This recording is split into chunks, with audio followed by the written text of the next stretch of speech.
देख रहे हैं हमारा विशेष कार्यक्रम जनता बोले। आज जनता बोले में सागर के हरि सिंह गौर विश्वविद्यालय में हम खड़े हैं, जो केंद्रीय विश्वविद्यालय में शामिल हो चुका है। और यहाँ आज यूजीसी का जो नया बिल केंद्र सरकार लेकर आई है उसके विरोध में कुछ छात्र हमारे साथ में हैं। उसके विषय में जो विरोध कर रहे छात्र लॉ के बताए जा रहे हैं और हम उनसे बात करेंगे कि इस जो सरकार कह रही है कि यूजीसी जो बिल आया है ये कहीं ना कहीं छात्रों में समानता का अधिकार लेके आएगी।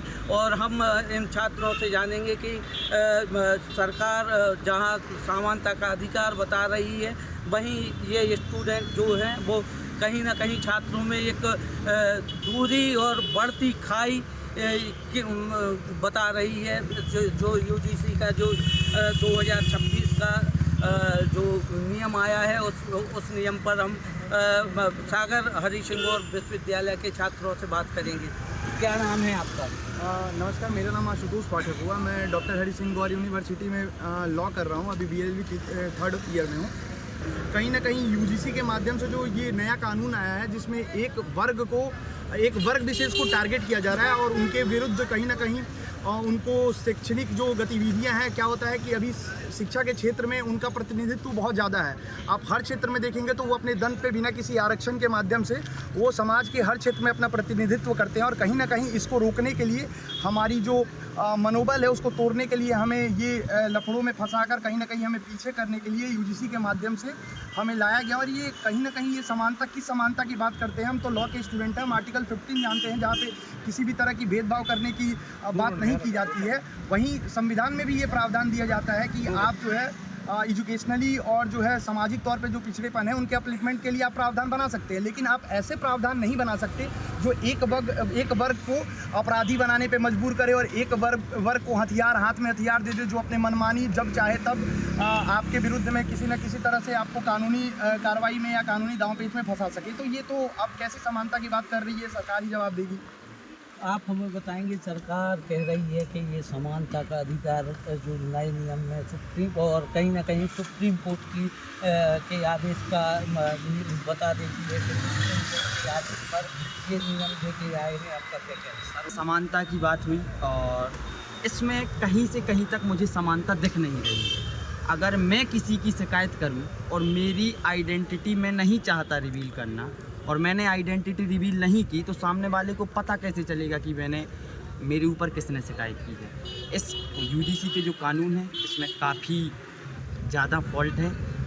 इसमें महिलाओं को बताया नहीं गया है कि किस कैटेगरी की होगी, क्या होगा, इनके साथ कैसे इनको जोड़ा जाएगा, कैसे इनके साथ शोषण किया जाएगा।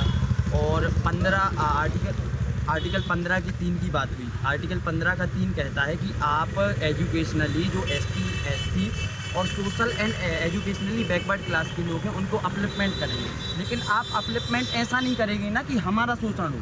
हम UR कैटेगरी से हैं, शोषित हम भी हो सकते हैं। ऐसा नहीं है कि हम शोषित नहीं हो सकते। भगवान ने हमारे लिए 2 ही हाथ दिए हैं, 2 ही पैर दिए, कैमरा में दिख रहा होगा। हम लोगों के पास 4 हाथ पैर नहीं है कि हमारा शोषण नहीं हो सकता। शोषण किसी भी वर्ग का हो सकता है। तो ये बिल्कुल ही गलत कानून है और इसका हम विरोध करते हैं। तो आप सरकार अगर ये कानून वापस नहीं लेती है तो किस प्रकार से विरोध केंद्र चरणों में विरोध करेंगे? हम कॉलेज लेवल पे हमारे वाइस चांसलर को ज्ञापन देंगे और क्योंकि हमारी कॉलेज यूजीसी से गवर्न होती है तो हम उनके थ्रू अपनी ये बात ऊपर रखेंगे। और शोषण हमारा भी होता है, नारे हमारे खिलाफ भी लगाए जाते हैं, बातें हमारे खिलाफ भी बोली जाती हैं, तो शोषित हम भी हो सकते हैं। ठाकुर ब्राह्मण बनिया चोर बाकी सारे DS को ये किसके खिलाफ नारा है? हमारी एक विशेष जाति को टारगेट करके नहीं बोला जा रहा। और अगर ये बोला जा रहा तो हम शोषित नहीं है। BHU में आप देखेंगे, BHU में लिखा था ब्राह्मण तेरी खबर को देगी BHU की छाती पर। ये हमारा डिस्क्रिमिनेशन नहीं है। यूजीसी के जो 2026 का जो नया नियम लेकर केंद्र सरकार आई है, लगातार सागर से लेकर प्रदेश और प्रदेश से लेकर देश भर में ठाकुर और ब्राह्मण समाज के द्वारा इसका विरोध किया जा रहा है। कहीं ना कहीं छात्रों में भी आक्रोश है। हम कुछ छात्र मेरे साथ मौजूद हैं, मैं उनसे बात करूंगा कि यूजीसी के जो नियम आए हैं इनमें क्या बदलाव होना चाहिए और इसमें क्या खामियां हैं। आपका नाम क्या है? मेरा नाम दिनकर तिवारी है, मैं यहाँ का पूर्व छात्र हूँ यूनिवर्सिटी का। मैं यूजीसी के पहले एक कहावत से शुरुआत करूँगा। एक बहुत पुरानी कहावत है, चोर की दाढ़ी में तिनका। तो अब ऐसा लगता है मोदी जी की दाढ़ी में तिनका आ गया है। वो खुद 10 बार बोल चुके हैं कि मैं पिछड़े वर्ग से आता हूँ, मैं ओबीसी समाज से आता हूँ। आप एक देश के प्रधानमंत्री हैं, अभी तक आप पिछड़े हैं, तो फिर इसके सिस्टम का मतलब क्या है ओबीसी एससी, और क्या मतलब आरक्षण का? जब देश का प्रधानमंत्री भी पिछड़ा है तो ऐसे आरक्षण को भी खत्म कर देना चाहिए। आपने जो यूजीसी का जो नियम लाए हैं किससे जनता में छात्रों में समानता का अधिकार आएगा। अरे भाई, ब्राह्मण भी एक वर्ग है, उसके साथ भी शोषण होता है। जेएनयू में देखा होगा कि ब्राह्मण भारत छोड़ो, ऐसे कई नारे लगते हैं। शोषण किसी भी वर्ग के साथ हो सकता है, आप उसको समाज से डिवाइड नहीं कर सकते।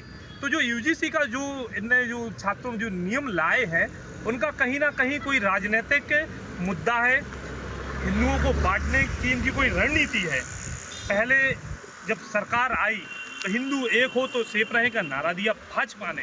अब भाजपा की ये समझ में नहीं आ रही किस टाइप की रणनीति है कि हिंदुओं को डिवाइडेशन करके इनको काट के जातिगत संघर्ष करा दें और फिर कुर्सी पे बैठ जाएं। हमें लगता है इस टाइप के यूजीसी जैसे नियम ला के पूरे देश में एक जातिगत संघर्ष करा रहे हैं। जब जातिगत संघर्ष बढ़ जाएगा तो वो देखेंगे कि किस समाज की वोट ज़्यादा है, उसके लिए सहानुभूति देके वोट पाने का एक तरीका सा लग रहा है। दरअसल जनतंत्र जो है, जनता की चुनी हुई सरकार जनता के लिए होती है। यहाँ ऐसा कुछ प्रतीत नहीं हो रहा। ये सरकार, वर्तमान सरकार या पिछली भी जो सरकारें रही हैं, ये अपने वोट बैंक की खातिर, अपने स्वार्थों के लिए जहाँ जहाँ भी इनको जो लगता है मंचों से वो बोलती हैं, जहाँ जहाँ भी इनको लगता है वही इस तरीके का संशोधन करती हैं। अभी हिंदुस्तान में या आपने सुना होगा सांप्रदायिक सद्भाव, सबका साथ सबका विकास, ये सबको लेकर चलने की बात पहले भी करते आ रहे हैं और अभी भी लोग करते आ रहे हैं। जो समझदार लोग हैं या जो जिनकी सोच मानसिकता जिनकी बहुत अच्छी है वो पूर्ण रूप से सहमत हैं, और जो वे राजनेता भी हैं जो इन बयानों से, इन एक्ट से संतुष्ट नहीं है तो उनको साइड लाइन कर दिया गया है। लेकिन इतनी बड़ी खाई जो वर्षों से पटी नहीं, आप उसको पाटने के अलावा उसको बढ़ा रहे हैं। ऐसी तो कोई बात नहीं है। स्कूलों में आपने कभी भेदभाव देखा नहीं होगा। हम किसके संग खाना खा रहे, किसके संग बैठ के पढ़ रहे, किसके संग खेल रहे। भाई विश्वविद्यालय तो भाई देश की राजनीति तय करता है, युवा यहीं से निकलते हैं, युवाओं की खान होती है। आप इस तरीके का कोई भी संशोधन, इस तरीके की कोई भी विचारधारा जिसमें विभेद पैदा हो, जिसमें आपस में बच्चों कौन बच्चा कहाँ का कैसा क्या कास्टिज्म जो खत्म होना चाहिए उसको आप बढ़ा रहे हैं। मैं पूर्णतः इसके विरोध में हूँ और इस संशोधन को वापस होना चाहिए। और इस किसी तरीके से कोई भी ऐसा जिसमें upper caste, lower caste, OBC ऐसी कोई भी भावना नहीं हो, सब साथ में रहें, ऐसा कोई रूल, ऐसा कोई एक्ट पारित होना चाहिए। मेरा नाम अंशुल शर्मा है और मैं लॉ का छात्र हूँ। तो इस एक्ट को लाने में आप सरकार की जो नीयत है वो नीयत खोटी है। सरकार चाहती है कि जो विश्वविद्यालय में, शिक्षण संस्थानों में जो छात्र छात्राएं SC, ST, OBC और जनरल वर्ग के साथ खा रहे हैं, पी रहे हैं, शिक्षा ले रहे हैं, उनमें वर्ग संघर्ष हो, ताकि जब वर्ग संघर्ष होगा तो पिछले 13 साल से जो भाजपा की सरकार है, जो निकम्मी सरकार है, पिछले 13 साल से जिन्होंने छात्रों की SC, ST, OBC की स्कॉलरशिप, फेलोशिप खाने का काम किया है, इसको वो छुपा सकें। तो इनका जो उद्देश्य था एक्ट को लाने में, वो मेन उद्देश्य यही था कि जो छात्र आज एकजुट होकर अपनी फेलोशिप, स्कॉलरशिप, सीटों में वृद्धि और 2 लाख के जुमले के खिलाफ लड़ाई लड़ रहे हैं, उनको वर्ग संघर्ष में तब्दील कराने के लिए ये भाजपा की एक रणनीति है, सोची साची। इसलिए हम सभी OBC, SC, ST और सभी छात्र छात्राओं से निवेदन है कि आप वर्गों में ना बट के अपनी जो लड़ाई है शिक्षा की, पानी की, स्वास्थ्य की और फेलोशिप की, स्कॉलरशिप की, इनको लड़ते रहें। और मैं भाजपा को बता देना चाहता हूँ, आप जितनी भी रणनीतियाँ, निकम्मी रणनीतियाँ बना लीजिए, भाजपा की कवर आने वाले चुनाव में छात्रों के कंधे से ही उनकी कवर उठेगी। आपका नाम? मेरा नाम आरिफ दुबे, मैं लॉ का स्टूडेंट जी। तो आप यूजीसी के नियमों को, 2025 के नियमों को कैसे देखते हैं? देखिए, सबसे बड़ी बात ये जो गाइडलाइन आई है ये पूरी एम्बिग्विटीज से भरी हुई है। इसमें आप कहीं पे भी क्लियर नहीं पाएंगे। आप अगर ये लोग कैटेगराइज किए हैं, इसमें ओबीसी, विमेन, पीडब्ल्यूडी, इन लोगों को ये लोग बुलाएं, लेकिन विमेन में ये लोग कहीं पे क्लैरिफाई नहीं किए हैं कि ये किस कैटेगरी की होंगी विमेन। अभी एसआरसीसी वाला केस आप लोग को पता ही होगा क्या हुआ है वहाँ पे। ओबीसी में भी यही हुआ। आपका क्या नाम है और आप इस बिल को कैसे देखते हैं? मेरा नाम राज तिवारी है और मैं इस बिल को यदि यूनिवर्सिटी के पर्सपेक्टिव से देखूं तो एक पुरानी कहावत है रोमन लिटरेचर की, इसको कहते हैं give them free bread and circuses they will never revolt. ये वही चल रहा है एससी, एसटी और ओबीसी के कैंडिडेट्स के लिए। इनको एक झुंझुना पकड़ा दिया है कि आप लोग कैंपस के अंदर इक्विटी सेंटर आप लोगों के लिए बनाया जाए। इक्विटी सेंटर असल में इक्वालिटी को हटा रहा है कैंपस। यदि हम देखेंगे तो ये 4 भागों में डिवाइड कर रहा है, जहाँ पे ओबीसी वाले सोचेंगे कि एससी, एसटी वाले उनका हक मारेंगे, एससी, एसटी वाले सोचेंगे कि ओबीसी वाले इनका हक मारेंगे, और ये तीनों मिलकर सोचेंगे कि जनरल वाले इनका हक मारेंगे। ये घूम फिर के वही कर रहे हैं, ये खाली दिखावापन कर रहे हैं, और लास्ट में जाके यही होगा जब जनरल वाले प्रोटेस्ट करेंगे तो इनको एक और ईडब्ल्यूएस जैसा झुंझुना पकड़ा देंगे। घूम फिर के यही होता है, ये सब हमें मिलकर बेवकूफ़ बना रही है। भारत सरकार ने यूजीसी के 2026 के नियमों में एक बड़ा बदलाव किया है, जिससे ब्राह्मण और ठाकुरों में काफ़ी आक्रोश देखने को पूरे देश में मिल रहा है। हम कुछ डॉक्टर सर हरि सिंह गौर के छात्रों से बात करेंगे कि जो ये यूजीसी के नियमों में बदलाव हुआ है इसको लेकर क्यों आक्रोशित हैं, और इन जहां सरकार बराबरी की बात कर रही है कि दूरी घटाने की बात कर रही है इस नियमों से, तो आपका क्या कहना है? नमस्कार, मेरा नाम हर्षित गुप्ता है और मैं डॉक्टर हरि सिंह गौर विश्वविद्यालय में शोधार्थी हूँ। मैं विधि का शोधार्थी हूँ, तो मैं बात करना चाहूँगा विधि के परिप्रेक्ष्य से। हाँ, ठीक। चूँकि ये जो कानून है यूजीसी का गजट है वो सरकार के द्वारा प्रत्यक्ष तौर पे नहीं बनाया गया, पर हम मानते हैं कि जितने भी कानून बन रहे हैं वो हमारी विधायिका के संरक्षण में बन रहे हैं, और विधायिका अंतिम रूप से उन सभी के लिए उत्तरदायी है। तो इस कानून में जो हम देख रहे हैं कि एक वोट बैंक को साधने का काम हमारे देश में हमेशा से होता आया है, वही पैटर्न जो हमें निराश कर रहा है। हमें बहुत उम्मीदें थी, हम बहुत सपोर्टर थे इस सरकार के। हम मानते थे कि ये सरकार युवाओं के और देश के सभी लोगों के सबका साथ सबका विकास एक नारा था, पर ये नियम आने के बाद हम निश्चित तौर पे बहुत ज़्यादा हताश निराश हुए हैं। हम परेशान हैं कि हम इसका क्या करें। एक कुछ नियम होते हैं नैसर्गिक विधि के कि ऑडियो अल्टम पार्टम हम लोग पढ़ते हैं, सारे बच्चे बचपन से ही पढ़ते हैं कि सामने वाली पार्टी को सुनने का मौका दिया जाए। तो यूजीसी गैजेट में कहीं भी इस प्रकार का प्रावधान नहीं है, और चूँकि हम अभी देखते आ रहे हैं, सुप्रीम कोर्ट ने इसके पहले भी प्रयत्न किया था कि डाइल्यूट करे जो एट्रोसिटीज़ एक्ट है, जो एससी और एसटीज़ को पावर दी गई उसको, पर वहाँ भी वोट बैंक की राजनीति और बाकी सारी चीज़ों को देखते हुए हमारी सरकार झुकी। और अभी भी हम देखते हैं कि विपक्ष के किसी भी बड़े नेता का, राहुल गांधी, मल्लिकार्जुन खड़गे, या जो भी रिप्रेजेंटेटिव हैं विपक्ष के, अखिलेश यादव, जिनके चलते मुझे लगता है कि ये कानून आया। पीडीए की बात हो रही थी, तो पीडीए को साधने के लिए मोदी जी ने भी किया। तो अब हम अनरिजर्व, आपने ठाकुर ब्राह्मण बनिया बोला, मैं ये सब उपयोग नहीं करूँगा, जाति सूचक शब्द है। हम अनरिजर्व कैटेगरी के लोग कहाँ जाएँ? हम या तो हमें आप सीधा फांसी चढ़ा दें, क्योंकि मेरे पास नौकरी के लिए रिजर्वेशन नहीं है, मेरे पास अन्य क्षेत्रों में रिजर्वेशन नहीं है, मैं सुकून से अपने दम पे अपनी जीवन जी रहा था। उसके बाद भी अगर आप लोग ऐसा कर रहे हैं तो कहाँ जाएगा इस देश का अनरिजर्व्ड वर्ग और कहाँ जाएगा इस देश का युवा? मैं पूछूंगा सरकार से। बाकी नियम बहुत ज़्यादा हताश और निराश करने वाला है। मैं जितने भी छात्रों से मिलता हूँ, मेरे जूनियर से मिलता हूँ, सब परेशान हैं और हम लोग अपनी पढ़ाई पर भी ध्यान नहीं केंद्रित कर पा रहे हैं। तो मैं निवेदन करूँगा कि इसको वापस लें। ये एक काला कानून है निश्चित तौर पे, और इसको वापस ले लें। आप कैसे देख रहे हैं इस सरकार का जो यूजीसी का जो 2026 के नियम आए हैं, उसको आप कैसे और आपका नाम? नमस्कार, मेरा नाम ओम वैष्णव है। जैसे कि नमस्कार, मेरा नाम ओम वैष्णव है और बहुत ही मतलब ये एकदम क्लियर है कि ये सिर्फ एक निश्चित वर्ग की वोट बैंक लेने के लिए ये सब किया जा रहा है। इसमें बाकी जैसे हम देखेंगे कि ये जो बिल भी आया है इसमें भी बहुत सारे फॉल्ट हैं। जैसे आप देखेंगे यदि इस एक है जिसके साथ डिस्क्रिमिनेशन हुआ, और इफ़ नहीं हुआ और उसने केस किया और वो केस झूठा निकला तो उसके पास उसके लिए कोई पेनल्टी डिस्क्राइब नहीं की गई है।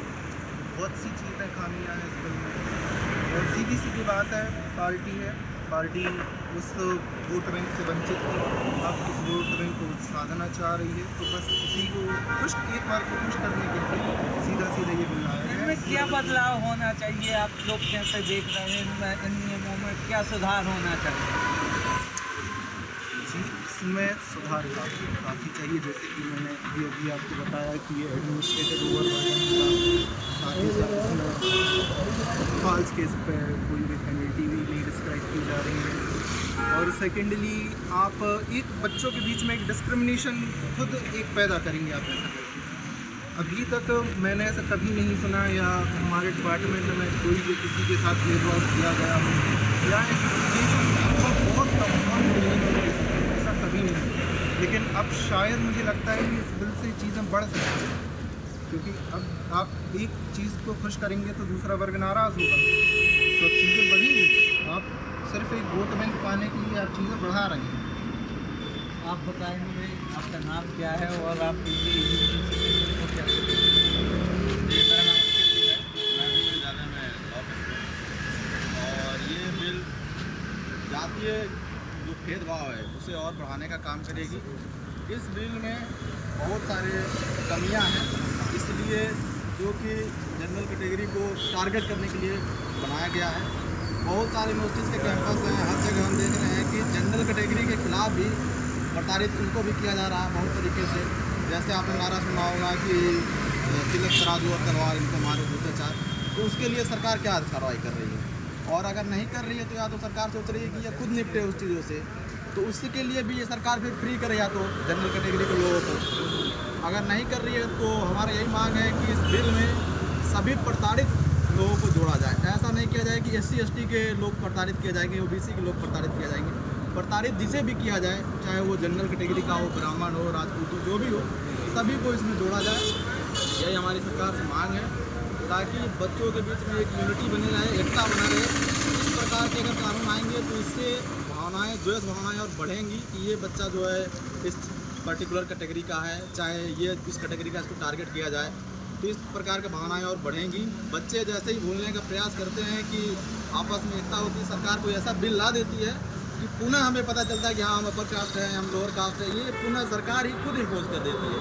बच्चे तो भूलना चाह रहे हैं कि ये जो है आपस में मिल के रहें, जुल के रहें, लेकिन सरकार पुनः ऐसा कोई बिल ला देती है जिससे बच्चों के मन में ये चीज़ आ जाती है।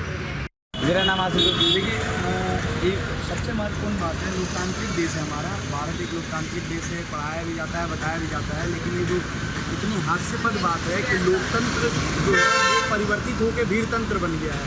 भीड़तंत्र कैसा कि जिस समुदाय का, जिस समाज के जिस हिस्से का ज़्यादा भागीदारी है, उनको खुश करने के लिए, उनको अपने साथ साधने के लिए सरकार जो है वो उनके पक्ष में ऐसे कानून नियम बना रही है।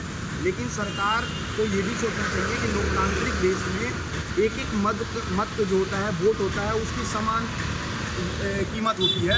तो आप एक सेक्शन सोसाइटी के एक सेक्शन को प्रभावित करने के लिए, खुश करने के लिए आप अन्य किसी भी सेक्शन के साथ भेदभाव नहीं कर सकते हैं। लेकिन ये जो यूजीसी की नियम लाई गई है, ये पूर्णतः जो है कहीं ना कहीं सरकार की दोहरी चरित्र को दर्शाती है। सरकार जानती है कि ये जो सवर्ण या जनरल अनरिजर्व कैटेगरी की बात हो रही है, उनका समाज में सबसे ज़्यादा रिप्रेजेंटेशन है। आप हर क्षेत्र में देखेंगे सरकार तो कहीं ना कहीं एक चुनाव, एक अधिकार की बात करती है। नहीं, ये आपने भी मीडिया के माध्यम से सुना होगा, ये जुमलेबाजों की सरकार है। जुमलेबाजी में सरकार को कोई हरा नहीं सकता। ये शुरू से लेकर अंत तक, आज भी ये अभी बिहार का चुनाव था तो योगी जी, मोदी जी, सबका बयान था एक है तो सेफ है, बटोगे तो कटोगे, ऐसी नारा देने वाली ये सरकार है। लेकिन जैसे ही चुनाव आ जाती है वैसे ही अपनी वोट बैंक, जातिगत वोट बैंक अपना साधने में लग जाती है। तो हिंदू राष्ट्र बनाने वाली सरकार है कि हिंदुओं के हितों में बात करने वाली ये है। अगर मैं प्रैक्टिकल बातें बताऊं तो आज हमारे दोस्त 8-10 फ्रेंड सर्कल में दोस्त हैं जो अलग अलग समुदाय के, अलग अलग कम्युनिटी से आते हैं। आज उनके साथ हम एक थाली में बैठ के खाते हैं। लेकिन ऐसे सरकार नियम ला देती है जिससे हमें पता चल जाता है कि अच्छा हम तो जनरल में आते हैं, अच्छा वो OBC में आता है, अब तो मुझे लहजों में सुधार लाना पड़ता है कि मैं अगर कुछ बोल दूँ, उससे बुरा लग गया, वो हमारे खिलाफ कंप्लेन कर देगा तो हमारा तो भविष्य चौपट है।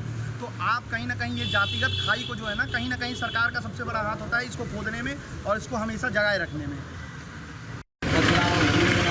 सीधी बात है, बदलाव में तो पहली चीज़ ये होनी चाहिए, या तो ये पूरा का पूरा एक्ट पीछे ले लिया जाए, रेपेल कर दिया जाए। अगर ये लोग रेपेल नहीं कर पा रहे हैं क्योंकि ये बहुत बड़ी गलती कर चुके हैं, तो ये लोग रेपेल करने में इन लोग को बहुत दिक्कत होगी। अगर ये लोग ये नहीं कर पा रहे हैं तो अमेंडमेंट लाएँ। 3 अमेंडमेंट हम लोग को चाहिए, 3 बेसिक अमेंडमेंट। पहला, जनरल कैटेगरी के बारे में उस गाइडलाइन में बात हो सीधे तौर पे। दूसरा, जो इक्विटी कमेटी बन रही है उसमें जनरल कैटेगरी के मेंबर्स होने चाहिए। तीसरी चीज़ जो कि सबसे बड़ी चीज़ है वो होती है, अगर कोई गलत कंप्लेन करता है, मान लीजिए कोई एससी का या ओबीसी का बच्चा मेरे खिलाफ कोई गलत कंप्लेन कर रहा है और वो कंप्लेन गलत साबित हो जाती है, तो उस पर या तो फाइन लगाइए या तो पनिशमेंट लगनी चाहिए। इससे क्या होगा कि अगर कोई गलत कंप्लेन करने की सोचेगा भी तो वो डर जाएगा और वो ये चीज़ का गलत इस्तेमाल नहीं करेगा। अगर ये सरकार करती है तो अच्छी बात है, और अगर नहीं करती है तो हमें समझ में आ ही रहा है कि ये वोट बैंक के लिए कर रहे हैं, क्योंकि अभी बंगाल का चुनाव आने वाला है। हमें पता है कि ओबीसी का पूरे भारत में कितना परसेंटेज है, 52% ओबीसी हमारे पूरे भारत में है, और ये लोग वोट बैंक के लिए कर रहे हैं। और सिर्फ हमारी सरकार ही नहीं, अपोजिशन भी इसमें शामिल है। राहुल गांधी जी जब भी कोई एक्ट आता है तो सबसे पहले आ जाते हैं अपोज करने के लिए, लेकिन अभी राहुल गांधी आए हैं? नहीं आए हैं। कोई और अपोजिशन की पार्टी आई है? नहीं आई है। धीरे से ये लॉ पास हो गया है, कोई चिल्ला चिल्लट नहीं हुई, क्योंकि उनका भी फायदा है, इनका भी फायदा है ही, इसलिए लॉ पास कर दिया है। हम सागर के सर हरी सिंह गौर विश्वविद्यालय में हैं और यहाँ हमने देखा कि जो 2026 का यूजीसी के नियमों में जो बदलाव किए गए हैं, इनमें सवर्ण समाज के हिंदू, ब्राह्मण और ठाकुरों में भारी आक्रोश देखने को मिल रहा है।